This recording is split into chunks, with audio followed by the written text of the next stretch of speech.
Hello, good morning friends. You are welcome to my new video. In this video, we will learn a new function and it is describing condition. Describing condition means what? To describe condition. Condition means શરત. Describing condition means શરત દર્શાવતું function. આ ફંક્શનની અંદર મિત્રો શરતનું વર્ણન કરવામાં આવે છે. Describing condition means શરતનું વર્ણન કરતું ફંક્શન. એટલે આ ફંક્શન વાક્યની અંદર શું કામ કરે છે? તો આ ફંક્શન વાક્યની અંદર શરતનું વર્ણન કરવા માટે વપરાય છે. ડિસ્ક્રાઇબિંગ કન્ડિશન મીન્સ શરત દર્શાવતું ફંક્શન. જો મિત્રો મેં નોંધ પણ લખી છે, વાક્યમાં શરત દર્શાવવા માટે આ ફંક્શન વપરાય છે. વાક્યની અંદર શરતનું વર્ણન કરવું હોય, શરત દર્શાવવી હોય તો આ ફંક્શનનો ઉપયોગ કરવો પડે. અને કન્ડિશન દર્શાવવા માટે આપણે બે એલિમેન્ટનો ઉપયોગ અહીંયા કરવાનો છે. એક તો છે ઇફ, બીજું છે ઇફ નોટ અને ત્રીજું છે ઇફ નોટ બરાબર અનલેસ. એટલે અહીંયા આપણે ત્રણ એલિમેન્ટ કહી શકીએ. એક તો છે ઇફ દ્વારા આપણે કન્ડિશનનું વર્ણન કરી શકીએ.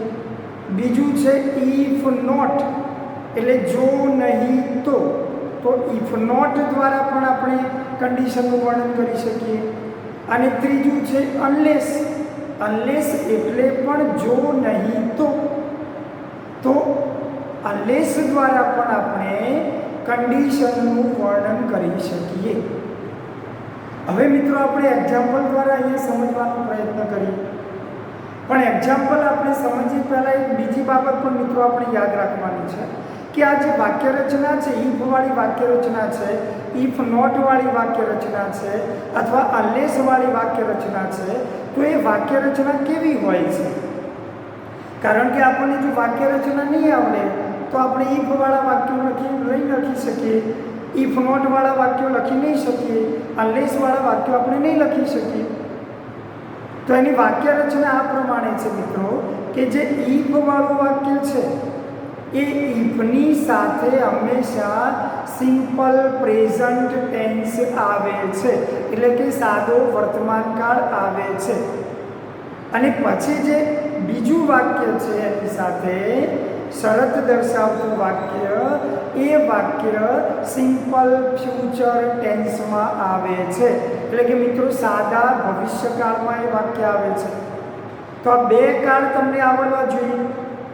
આ બે કાળ આવડશે તો તમે ઇફવાળી વાક્ય રચના લખી શકશો અને તમે ડિસ્ક્રાઇબિંગ કન્ડિશન ફંક્શન સમજી શકશો. ફરી એકવાર મેં અહીંયા નોંધ લખી છે કે ઇફ સાથે, એટલે કે ઇફ વાળું જે વાક્ય આપણે લખીએ છીએ, ઇફ સાથે સાદો વર્તમાનકાળ આવે છે, જ્યારે બીજા વાક્યમાં સાદો ભવિષ્યકાળ આવે છે. તો મિત્રો આ નોંધ તમારે યાદ રાખવી પડશે. આ બે કાળ તમને આવડવા જોઈએ. સિમ્પલ પ્રેઝન્ટ ટેન્સ આવડવો જોઈએ અને સિમ્પલ ફ્યુચર ટેન્સ આવડવું જોઈએ. સિમ્પલ પ્રેઝન્ટ ટેન્સ એકદમ ઈઝી છે. કર્તા અને મૂળ ક્રિયાપદ. કર્તા ત્રીજો પુરુષ એક વચન હોય તો પાછળ એસ કે યસ લાગે. આ સિમ્પલ પ્રેઝન્ટ ટેન્સ થઈ ગયો. અને સાથે સિમ્પલ ફ્યુચર ટેન્સ છે તો એની વાક્ય રચના પણ ઈઝી છે. એમાં કર્તા આવે, પછી શેલ કે વિલ આવે અને પછી મૂળ ક્રિયાપદ આવે. તો એ સિમ્પલ ફ્યુચર ટેન્સ થઈ ગયો. હવે આપણે એની એક્ઝામ્પલ દ્વારા સમજીએ એટલે તમને બરાબર એ ખ્યાલ આવશે. જો મિત્રો અહીંયા પહેલું એક્ઝામ્પલ લખેલું છે, ઇફ યુ વર્ક હાર્ડ, જો તમે મહેનત કરશો તો મિત્રો જો ઇફનો અર્થ થાય છે જો તો, ઇફ ઇફનો અર્થ થાય છે જો તો, જો આમ કરશો તો આમ થશે. એટલે અહીંયા શરત છે. શરત દર્શાવવા માટે આપણે ઇફનો ઉપયોગ કર્યો, બરાબર ને? તો ઇફ તો આવી ગઈ. હવે સાથે સિમ્પલ પ્રેઝન્ટ ટેન્સ લખવાનો, એમાં કરતા આવે અને ક્રિયાપદ આવે. બસ યુ વર્ક, તો આ કરતાને ક્રિયાપદ થઈ ગયું. પછી અન્ય શબ્દ છે ઇફ યુ વર્ક હાર્ડ, જો તમે સખત મહેનત કરશો તો સાદો વર્તમાન કાળ થઈ ગયો. હવે બીજું વાક્ય, એમાં સાદો ભવિષ્યકાળ આવે, તો એમાં કરતા આવે, will આવે અને મૂળ ક્રિયાપદ. આ એવી વાક્ય રચના છે. કરતા આવે, will આવે અને મૂળ ક્રિયાપદ આવે. તો કરતા યુ, અહીંયા યુ છે એટલે અહીંયા આપણે યુ લઈએ છીએ. ઇફ યુ વર્ક હાર્ડ, જો તમે મહેનત કરશો તો you will pass the exam, તો તમે એક્ઝામ પાસ કરી શકશો. તો તમારાથી એક્ઝામ પાસ થશે. તો અહીંયા જો અને તો એવી શરત દર્શાવવા માટે અહીંયા ડિસ્ક્રાઇબિંગ કન્ડિશન ફંક્શનનો ઉપયોગ કર્યો છે. અને ડિસ્ક્રાઇબિંગ કન્ડિશન ફંક્શનનો ઉપયોગ કરવા માટે 3 એલિમેન્ટ છે. એક તો છે ઇફ, બીજું છે ઇફ નોટ અને ત્રીજું છે અનલેસ. આ 3 દ્વારા, 3 લેંગ્વેજ એલિમેન્ટ દ્વારા આપણે આ ફંક્શનનું વર્ણન કરી શકીએ. તો સૌથી પહેલા આપણે ઇફ વાળા વાક્ય જોઈએ છીએ. તો એમાં ઇફની સાથે સાદો વર્તમાન કાળ આવે, બીજા વાક્યમાં સાદો ભવિષ્યકાળ આવે, જે એક્ઝામ્પલમાં આપણે લખ્યું છે. ઇફ યુ વર્ક હાર્ડ, જો તમે મહેનત કરશો તો you will pass the exam.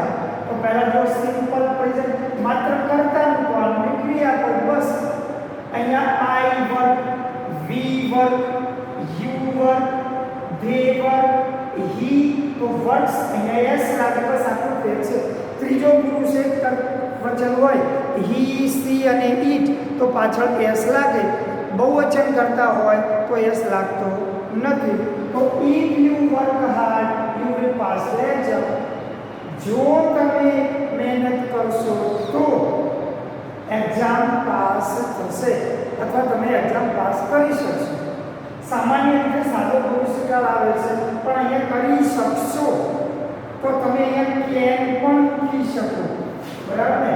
તમે એક્ઝામ પાસ કરી શકશો આવું લખવું હોય તો if you work hard you can pass the exam. તો અહીંયા કેન પણ મિત્રો લખી શકાય છે, પણ એ ભાગ્યે જ આવે. મોટા ભાગે વિલ અથવા શેલ વપરાય છે. બીજું એક્ઝામ્પલ જુઓ, ઇફ યુ સ્પીક, તો કર્તા અને મૂળ ક્રિયાપદ. ઇફ યુ સ્પીક ટ્રુથ, જો તમે સાચું બોલશો તો. If you speak truth, everyone કરતા કરો, વિલ ટ્રસ્ટ યુ, તો સાદો ભવિષ્યકાળ થયો. ઇફ યુ સ્પીક ટ્રુથ, જો તમે સાચું બોલશો તો એવરીવન વિલ ટ્રસ્ટ યુ, તો બધા જ તમારો વિશ્વાસ કરશે. તો અહીંયા શરત છે. શરત શું છે? જો સાચું બોલશો તો શું થશે? બધા તમારો વિશ્વાસ કરશે. If you speak truth everyone will trust you. ત્રીજું, ઇફ હી રન્સ ફાસ્ટ. હવે જો અહીંયા ત્રીજો પુરુષ એક વચન આવ્યો તો મૂળ ક્રિયાપદ તો ખરું, પણ અહીંયા એસ લાગે. અહીંયા જો યુ છે તે એસ નથી લાગ્યો, યુ છે તે એસ નથી લાગ્યો, પણ અહીંયા હી છે એસ લાગ્યો, સી છે એસ લાગ્યો, બરાબર ને? તો ત્યાં એ રીતે ત્રીજો પુરુષ એક વચન તો એસ લાગ્યો. ઇફ હી રન્સ ફાસ્ટ, જો તે ઝડપથી દોડશે તો શું? He will win the race. તો અહીંયા સિમ્પલ ફ્યુચર ટેન્સ, સાદો ભવિષ્યકાળ. ઇફ હી રન્સ ફાસ્ટ, જો તે ઝડપથી દોડશે તો he will win the race, તો તે રેસ જીતી જશે. તો અહીંયા કન્ડિશન છે, શરત છે. તો આ વાક્યની અંદર મિત્રો કઈ ફંક્શન છે? ડિસ્ક્રાઇબિંગ કન્ડિશન ફંક્શન છે. નેક્સ્ટ સેન્ટેન્સ જો, ઇફ સી વિઝિટ્સ, જો એસ લાગે, ત્રીજો પુરુષ એક વચન છે.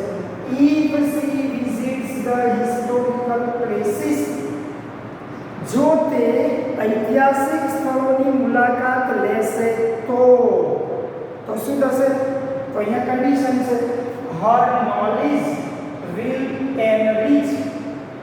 her knowledge તેનું જ્ઞાન, will enrich એનું જ્ઞાન વધશે, એનું જ્ઞાન સમૃદ્ધ બનશે. if she visits the historical places, જો તે ઐતિહાસિક સ્થળોની મુલાકાત લેશે, her knowledge will enrich, તો તેનું જે જ્ઞાન છે એ સમૃદ્ધ બનશે. તો અહીંયા પણ મિત્રો કન્ડિશન છે, શરત છે. પાંચમી વાક્ય જો શરત. હવે આ બધા જે એક્ઝામ્પલ આપણે 4 એક્ઝામ્પલ જોયા એની અંદર જો મિત્રો if વાક્યની શરૂઆતમાં વપરાયેલું છે, પણ ઘણીવાર એવું પણ બને કે if એ વાક્યની વચ્ચે પણ આવી શકે.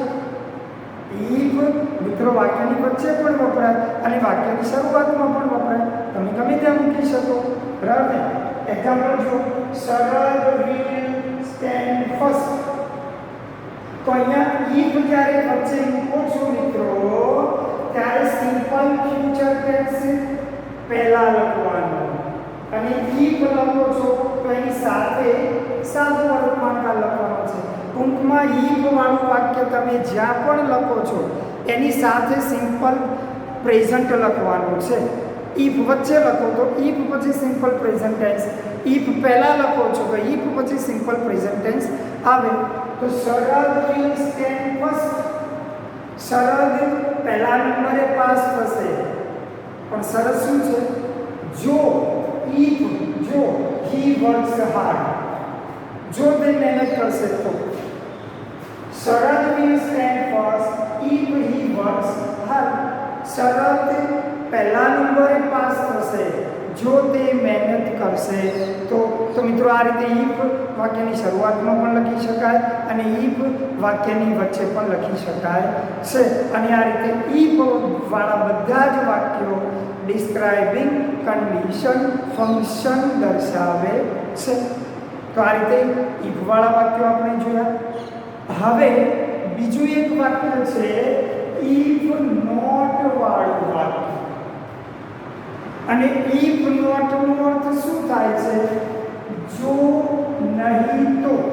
આમાં એટલું થાય છે if એટલે જો તો, અહીંયા માત્ર એટલું થાય જો તો.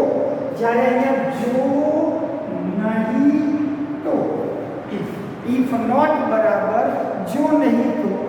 અને if not એટલે મિત્રો નેગેટિવ સેન્ટેન્સ, નકારવાળું વાક્ય. અને સિમ્પલ પ્રેઝન્ટ ટેન્સમાં નેગેટિવ સેન્ટેન્સ બે રીતે બને. એક ડુ નોટ થી બને અને એક ડઝ નોટ થી બને. હવે મિત્રો ડુ નોટ ક્યારે આવે? તો કરતા પહેલો પુરુષ હોય, બીજો પુરુષ હોય કે બહુવચન કરતા હોય તો ડુ નોટ થી નેગેટિવ બને. અને ડઝ નોટ થી ક્યારે બને? કરતા હી સી ઇટ અને એક વચનમાં કરતા હોય તો ડઝ નોટ થી નેગેટિવ બને. અને જો નેગેટિવ તમે ઇફ નોટ વાળું વાક્ય લખો છો તો મિત્રો પાછળનું બીજું વાક્ય પણ નેગેટિવ બને છે. આ બરાબર યાદ રાખજો. જો ઇફ વાળું નેગેટિવ હોય તો પાછળનું વિલ વાળું પણ નેગેટિવ આવે. આપણે એક્ઝામ્પલ દ્વારા સમજીએ. ઇફ યુ, હવે યુ છે એટલે મિત્રો અહીંયા ડુ નોટ થી બને if you do not play well. જો તમે સારું નહીં પ્લે રમો તો. અહીંયા નેગેટિવ અર્થ થયો, નેગેટિવ સેન્ટેન્સ છે. If you do not play well, જો તમે સારું નહીં રમો તો you will lose the game, તો તમે ગેમ હારી જશો. જો સારું નહીં રમો તો ગેમ હારી જશો. હવે ઘણાને એવો પ્રશ્ન થશે, સાહેબ અહીંયા તમે હમણાં કહ્યું કે ઉપર નેગેટિવ હોય તો બીજું એ નેગેટિવ થાય, તો અહીંયા કેમ નોટ નથી લખ્યું? તો મિત્રો એનું કારણ છે કે અહીંયા યુ વિલ લૂઝ, આ લૂઝ એટલે હારી જવું, તો એ નેગેટિવ અર્થ દર્શાવે છે. You will lose the match, તમે મેચ હારી જશો. તો એનો અર્થ એવો થયો કે તમે મેચ જીતશો નહીં. એટલે આ વાક્ય નેગેટિવ અર્થ દર્શાવે છે. હા, અને બીજી રીતે લખાય યુ વિલ નોટ, અહીંયા આપણે લખવું પડે વિન ધ ગેમ, તો પછી નોટ આવે. એટલે લૂઝ નો અર્થ થાય છે નોટ વિન. એટલે લૂઝ લખો તો નોટ ન આવે, વિન લખો તો નોટ આવે. એટલે આગળ વાક્ય જો if you do not play well, જો તમે સારું નહીં રમો તો you will not win the game. તો અહીંયા બંને વાક્યો નેગેટિવમાં આવે. ઇફ સાથે જો ડુ નોટ લખો છો, ડઝ નોટ લખો છો, તો પાછળ બીજું વાક્ય છે એ પણ મિત્રો નેગેટિવ હોવું જોઈએ. હવે નેગેટિવ બે રીતે બને. નોટ વાળું પણ હોઈ શકે, નોટ વાળું ન હોય તો ક્રિયાપદ એવું હોય કે જે નેગેટિવનો ભાવ દર્શાવતું હોય. જેમ કે અહીંયા લૂઝ એ નેગેટિવનો ભાવ દર્શાવે છે. એ ન લખવું હોય તો વિલ નોટ વિન એમ પણ તમે લખી શકો. તો મિત્રો આ રીતે ઇફ ડુ નોટ હોય તો પાછળ પણ નોટ વિન અથવા તો નેગેટિવ વાળું ક્રિયાપદ આવે. અને આનો અર્થ થાય છે જો નહીં તો. If you do not play well, જો તમે સારું નહીં રમો તો you will lose the game અથવા you will not win the game, તો તમે મેચ હારી જશો અથવા મેચ જીતશો નહીં. તો આ રીતે મિત્રો આપણે ઇફ નોટ વાળા વાક્યમાં માત્ર ધ્યાને જ રાખવાનું છે કે ઇફની સાથે ડુ નોટ અથવા ડઝ નોટ આવે તો પાછળનું વાક્ય પણ નેગેટિવ થાય. બીજું જુઓ, if you do not, you છે એટલે ડુ નોટ આવે. If you do not take medicine regularly, જો તમે નિયમિત રીતે દવા નહીં લો, યુ વિલ નોટ. તો જો મિત્રો આ પણ વાક્ય નેગેટિવ છે અને નેગેટિવ કરવા માટે શું કરવાનું? વિલ ની પાછળ નોટ મૂકી દેવાનું. યુ વિલ નોટ રિકવર સૂન, નહીતર તમે જલ્દી સાજા થશો નહીં. જો નહીં તો, જો દવા નહીં લો તો જલ્દી સાજા થશો નહીં. If you do not take medicine regularly, જો તમે નિયમિત રીતે દવા નહીં લો, you will not recover soon, તો તમે જલ્દીથી સાજા થશો નહીં. તો આ રીતે ઇફ નોટ વાળા વાક્યમાં પાછળ પણ નોટ આવે. ત્રીજું જુઓ, ઇફ હી, હવે અહીંયા ત્રીજો પુરુષ વચન આવ્યો એટલે અહીંયા ડુ નોટ ના આવે મિત્રો, અહીંયા ડઝ નોટ આવે. If he does not run fast, જો તે ઝડપથી નહીં દોડે તો શું થશે? He will miss the bus. આ લૂઝ છે, આ મિસ છે, એ બંને નેગેટિવ અર્થ દર્શાવે છે. હી વિલ મિસ ધ બસ, તે બસ ચૂકી જશે. એટલે મિત્રો અહીંયા નોટની જરૂર નથી, બરાબર? કારણ કે મિસ એટલે ચૂકી જવું, પકડવું નહીં એ અર્થમાં છે. એટલે મિસ એ નેગેટિવ અર્થ દર્શાવે છે, એટલે ત્યાં અહીંયા નોટ આવશે નહીં. If he does not run fast, જો તે ઝડપથી નહીં દોડે તો he will miss the bus, તો તે બસ ચૂકી જશે. ચોથું જો, ઇફ સી, તો અહીંયા પણ ત્રીજું પુરુષ વચન આવે. ઇફ સી, તો અહીંયા ડઝ નોટ આવે. ડઝ નોટ વર્ક હાર્ડ, જો તે મહેનત નહીં કરે તો સી વિલ, જો અહીંયા નોટ આવે, she will not pass easily, તો તેણીની સરળતાથી પાસ થશે નહીં. મિત્રો ચાલો આપણે અહીંયા નોટ નથી લખ્યું તો અહીંયા ક્રિયાપદ પકડી દો, તો અહીંયા લખવું પડે ફેલ. અહીંયા જો ફેલ લખો તો નોટ લખવાની જરૂર નથી, કારણ કે ફેલ એટલે નાપાસ થવું. એના બરાબર નોટ પાસ છે. If she does not work hard, જો તે મહેનત નહીં કરે તો she will fail easily, she will fail easily, તે સરળતાથી ફેલ થશે. અને ફેલ ક્રિયાપદ નથી લખ્યું તો પછી વિલ નોટ પાસ ઇઝીલી, સરળતાથી પાસ થશે નહીં. તો આ વાક્ય નકારમાં, તો આ વાક્ય પણ નકારમાં. એટલે ઇફની સાથે નોટ આવે તો બીજું વાક્ય પણ નેગેટિવ થાય છે, બરાબર ને? તો આ રીતે આપણે ઇફ નોટનો ઉપયોગ કરીને પણ કન્ડિશન ફંક્શનનો ઉપયોગ કરી શકીએ. મિત્રો અહીંયા મેં બીજી બે એક્સરસાઇઝ માટે લખ્યા છે બે વાક્યો. ઇફ ગોપાલ અને પછી વાક્યમાં ગેપ આપી છે અને લખ્યું છે ડિસ્ક્રાઇબિંગ કન્ડિશન. આ ફંક્શનનો ઉપયોગ કરીને વાક્ય કમ્પ્લીટ કરો. ઇફ ગોપાલ, મિત્રો અહીંયા આટલું જ આપ્યું છે તો એનો અર્થ એ થયો કે ઇફ વાળું એકલું જ વાક્ય છે, અહીંયા નોટ વાળું નથી લખ્યું. એટલે તમે મિત્રો આનો પણ ઉપયોગ કરી શકો, આ વાક્ય રચનાનો પણ ઉપયોગ કરી શકો, આ વાક્ય રચનાનો પણ ઉપયોગ કરી શકો, અહીંયા બે વાક્ય રચનાનો ઉપયોગ કરી શકો. કારણ કે અહીંયા ડઝ નોટ નથી આપ્યું તો તમે આ વાક્ય રચના લઈ શકો. ઇફ ગોપાલ ટેલ્સ ટ્રુથ, જો ગોપાલ સાચું કહેશે તો. ઇફ ગોપાલ સ્પીક્સ ટ્રુથ, જો ગોપાલ સાચું કહેશે તો. એવરીવન વિલ ટ્રસ્ટ હિમ, તો દરેક એનો વિશ્વાસ કરશે. તો મિત્રો આ રીતે આપણે વાક્યને જોઈન કરી શકીએ. અહીંયા એક ઇફ વાળું વાક્ય છે તો માત્ર ઇફ વાળું. If Gopal tells the truth, જો ગોપાલ સાચું બોલશે તો, સાચું કહેશે તો. બીજું વાક્ય ભવિષ્યકાળમાં એવરીવન વિલ ટ્રસ્ટ હિમ, તો બીજું પણ હકારમાં જ આવે, અહીંયા નકાર થતું નથી. બીજું વાક્ય નકાર ક્યારે થાય? પહેલું નકાર હોય તો જ બીજું નકાર થાય. પહેલું હકાર છે તો બીજું પણ મોટા ભાગે હકાર જ આવે. તો આ રીતે વાક્યને આપણે કમ્પ્લીટ કરી શકીએ. હવે મિત્રો જો બીજું example, if Radha does not, તો મિત્રો અહીંયા ડઝ નોટ છે તો હવે તમે આ વાક્ય રચના લખી શકો નહીં.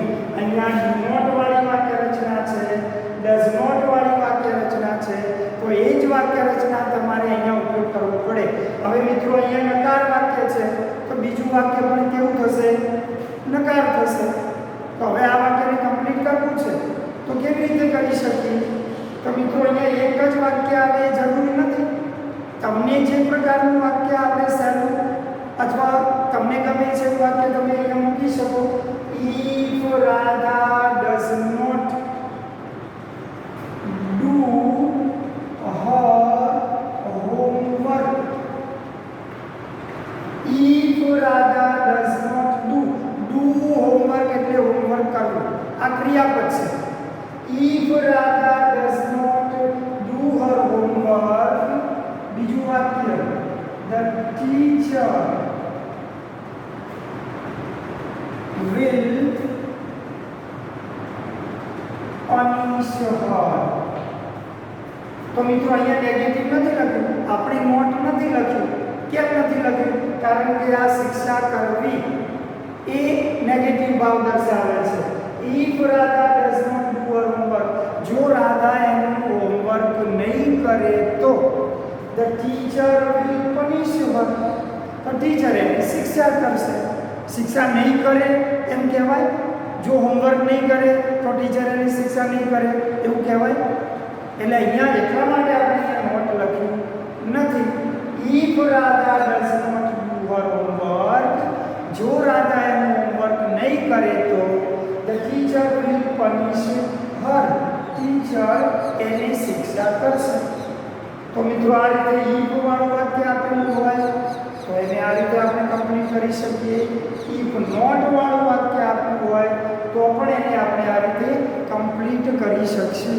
અને મિત્રો પરીક્ષાની અંદર આ રીતે કમ્પ્લીટ કરવાનું પૂછાય છે અને એની અંદર ગમે તે ફંક્શન આવી શકે.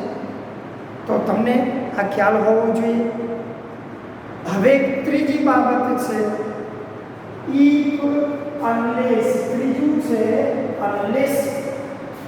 અને મિત્રો અનલેસ બરાબર ઇફ નોટ છે, એટલે આના જ વાક્ય રચના છે, કોઈ ફેર નથી.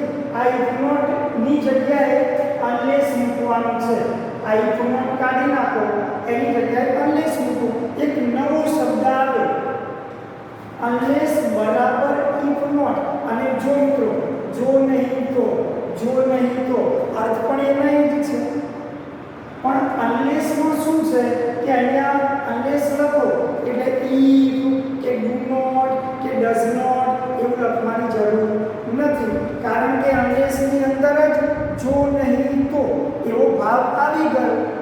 એટલે જ્યારે અનલેસ લખો છો ત્યારે if do not, if does not એવું લખવાનું હોતું નથી. અર્થ બંનેનો એક જ છે.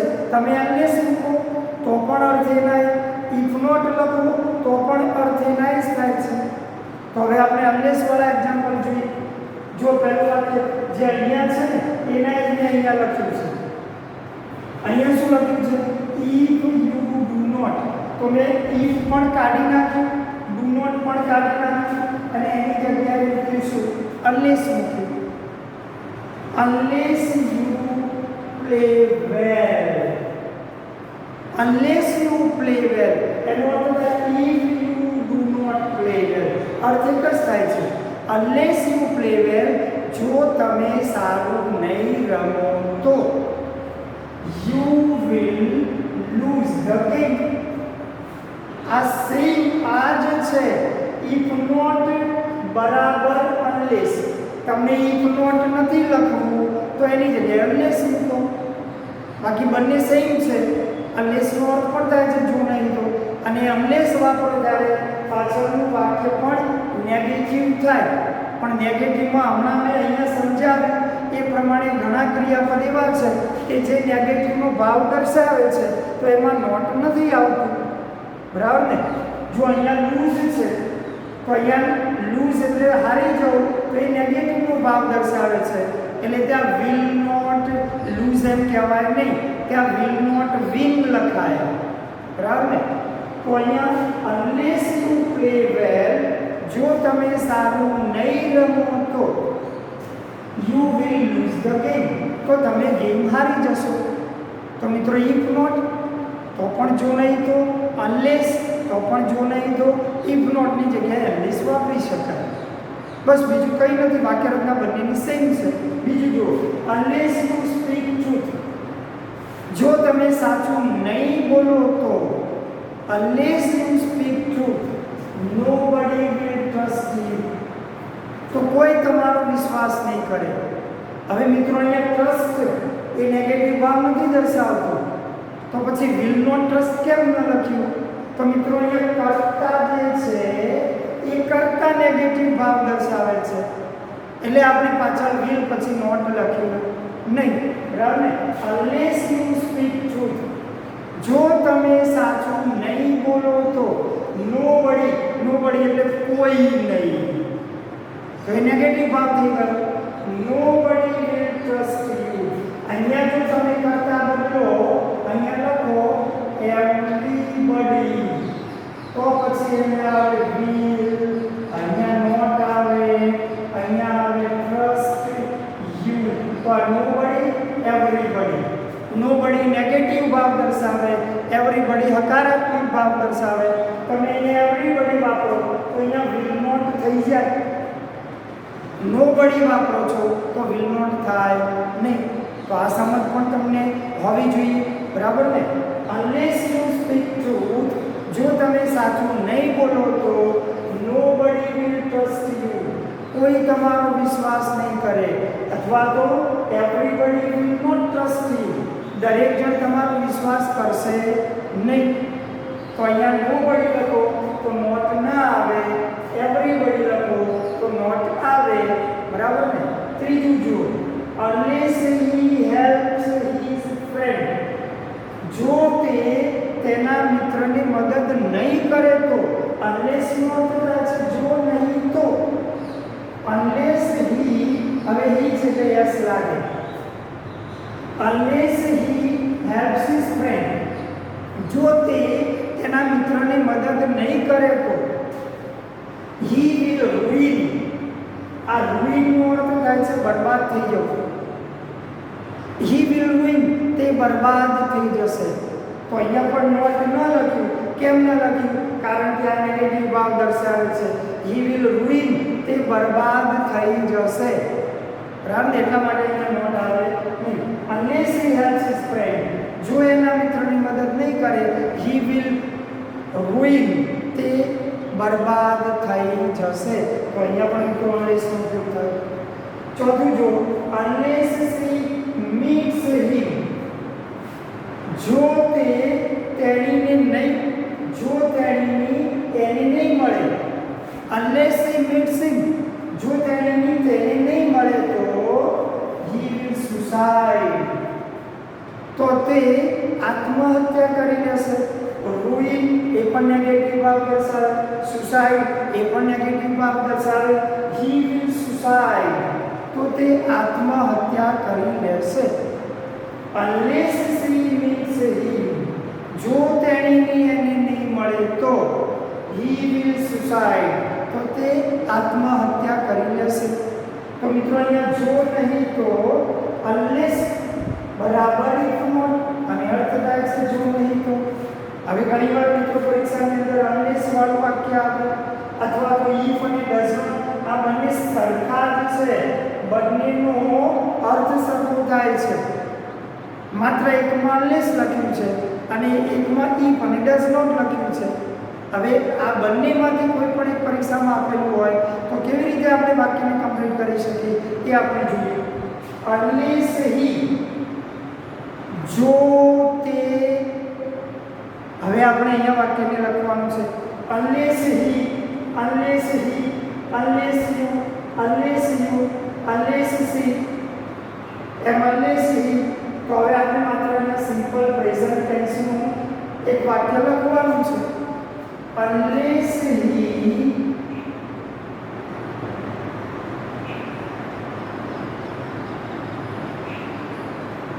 reads the story,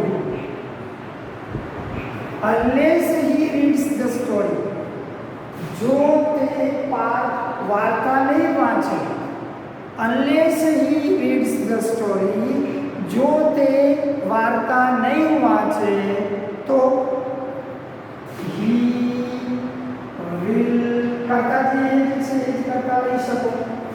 unless he reads the story, he will not get full marks, તો તેને પૂરા માર્ક્સ મળશે નહીં.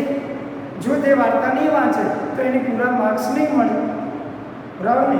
unless he reads the story, જો તે વાર્તા નહીં વાંચે તો બીજું વાક્ય negative, he will not get full marks, તો તે પૂરા માર્ક્સ મેળવશે નહીં.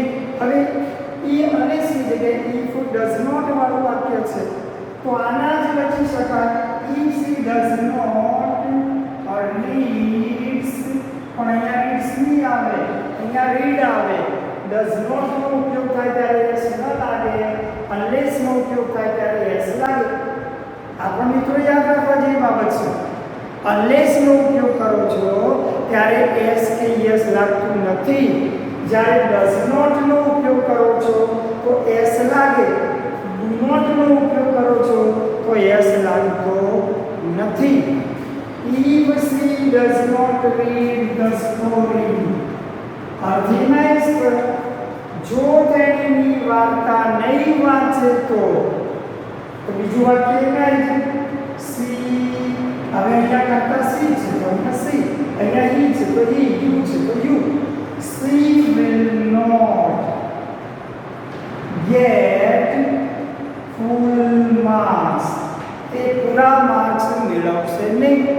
તો unless વાળું વાક્ય હોય તો આ રીતે લખી શકાય. if not વાળું વાક્ય હોય તો આ રીતે લખી શકાય.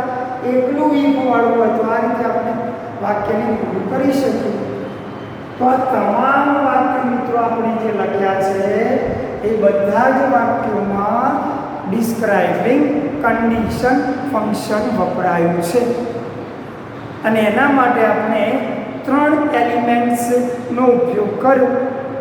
એક મિત્રો if નો ઉપયોગ કર્યો, બીજો if not નો ઉપયોગ કર્યો, ત્રીજું unless નો ઉપયોગ કર્યો. અને આ ત્રણે એલિમેન્ટ દ્વારા આપણે ડિસ્ક્રાઇબિંગ કન્ડિશન ફંક્શનનો ઉપયોગ કરી શકીએ. Understood? I hope you understand it વેલ. તો મિત્રો અહીંયા આ ફંક્શન પૂરું થાય છે. I hope you understand it well and revise more and more so that you can understand it well. Thank you very much, friends. Now I request you, if you like this video, please subscribe it, share it, and press the bell icon. Thank you very much.